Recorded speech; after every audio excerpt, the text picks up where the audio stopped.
قربولي لعندي، شوفوا لي على هالمنظر. الكفتة مع صلصة البندورة ومع الفلفل المشوية والزيتون. بونجورنو توتي، بونجورنو يا بلدي، بونجورنو لكل متابع من وين ما كان. مثل ما كنتم شايفين على الطاولة، أكيد بتكونوا عرفتوا اليوم الوصفة ما هي إيطالية. رح أقدم لكم وصفة طاجين الكفتة. رح أقدم لكم إياه بالطريقة المغربية، ومن خلال الفيديو رح أعرفكم على الوعاء المستخدم لطهي الطعام اللي اسمه طاجين. أنا استعملته جديد، رح فرجيكم الطريقة لاستعماله. شوفوا لي على المنظر، طبق تقليدي مغربي.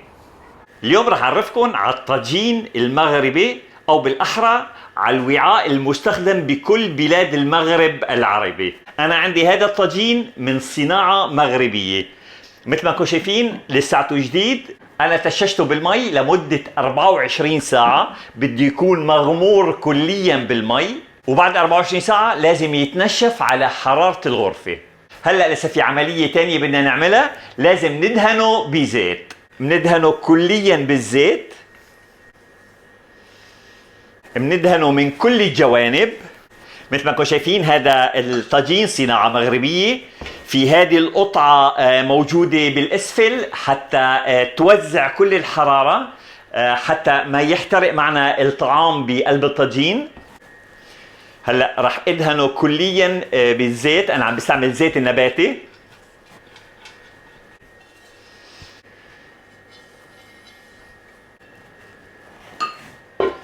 مثل ما انكم شايفين دهنته كليا بالزيت. هلا رح احطه بالفرن على حرارة 110 درجات لمدة 40 دقيقة. مثل ما انكم شايفين الطاجين عبارة عن وعاء على شكل مخروطي مصنوع من الطين، مشهورة فيه كتير المغرب. بيعطي نكهة ريفية للأطباق غير شكل. أنا الحقيقة بحب كتير استعمله لعدة أطباق، وهلأ اليوم رح أقدم لكم أطيب وصفة. هيدي المواد اللي رح نستعملها لتحضير الكفتة بالبندورة بالطريقة المغربية. رح نحضرها بالطاجين. أنا في عندي كيلو ونص لحم عجل، نسبة الدهون فيه 25%. بصلتين مفرومين ناعمين مع 5 سنين توم.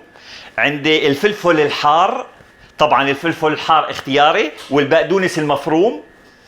وهيدي البهارات اللي رح نستعملها: معلقة ونص ملح، عندي معلقة 7 بهارات، معلقة كزبرة، البابريكا، الكمون، والفلفل الأسود. هلا رح احطهم كلياتهم على اللحم. هلا كمية البصل، انا مثل ما قلت لكم بصلتين و5 سنين توم، رح احط نص الكمية. رح نحط كل كمية البقدونس والفلفل الحار. البصل والثوم اللي فضلوا عنا هلا رح نعملهم بقلب الطاجين. هلا رح اخلطهم كتير مليح. هلا بعد ما خلطتهم كتير مليح، هلا رح نشكلهم على شكل كروي هيك بهالشكل قد الجوزة تقريبا. هلا رح نبدأ بتحضير الوصفة. مثل ما انكم شايفين هيدي النتيجة بعد ما نشفته بالفرن على حرارة خفيفة. هلا صار معنا جاهز للاستعمال. هيدي الطريقة الصحيحة لتحضير الطاجين قبل الاستعمال. هلا رح نبدأ بوصفتنا. على نار كتير هادية رح احط زيت زيتون. رح احط البصل والثوم اللي فضلوا عنا. بنطبخ البصل والثوم شوي بس حتى يتحمروا شيء بسيط.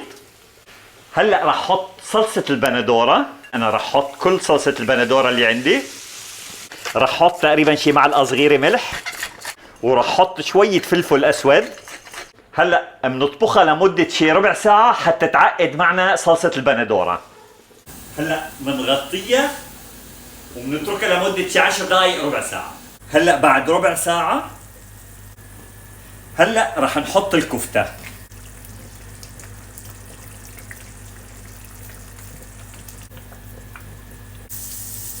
مثل ما انكم شايفين هيك بهالشكل. هلا رح نغطي ونحط المعلقة بهالشكل.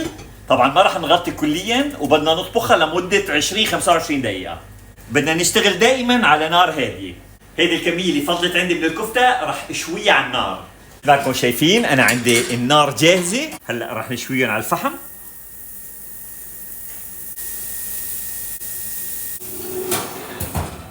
نشويهم على الوجه الثاني. أطيب كفتة مشوية على الفحم. شفتوا لي على المنظر؟ ورح اشوي شوية فلافلة.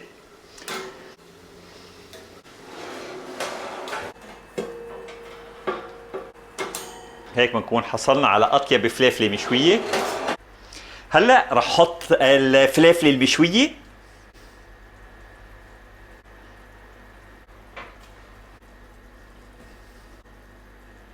شوية بقدونس.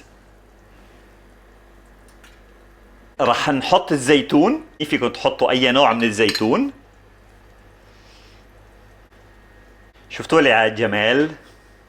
عندي ريحة خيالية هون. أطيب طاجين بالكفتة. هلأ صار وقت الدواء. شفتوا لي على المنظر؟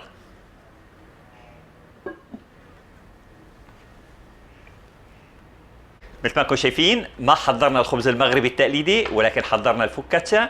العادات والتقاليد المغربية، الطعام بيتاكل من قلب الطاجين. أنا رح آكله بهالطريقة، بالطريقة المغربية.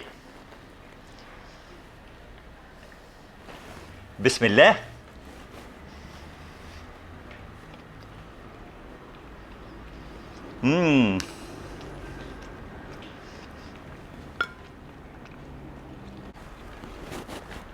بونيتشيمو. له طعمة، له نكهة غير شكل. هذا الوعاء لازم يكون موجود بكل بيت. هلا انا رح دوقه بالكفتة المشوية. مثل ما انكم شايفين، انا حتى اقدم لكم اكثر فكر، ورح احط الصلصة اللي حضرناها.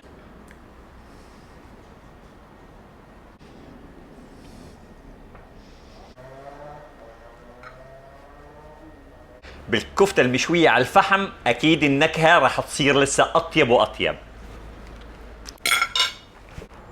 بونيشيمو كتير كتير كتير طيب. هلا عندي الفريق الكل ناطرين حتى نكفي غدينا، وبشوفكم عن قريب بوصفة جديدة وبفيديو جديد.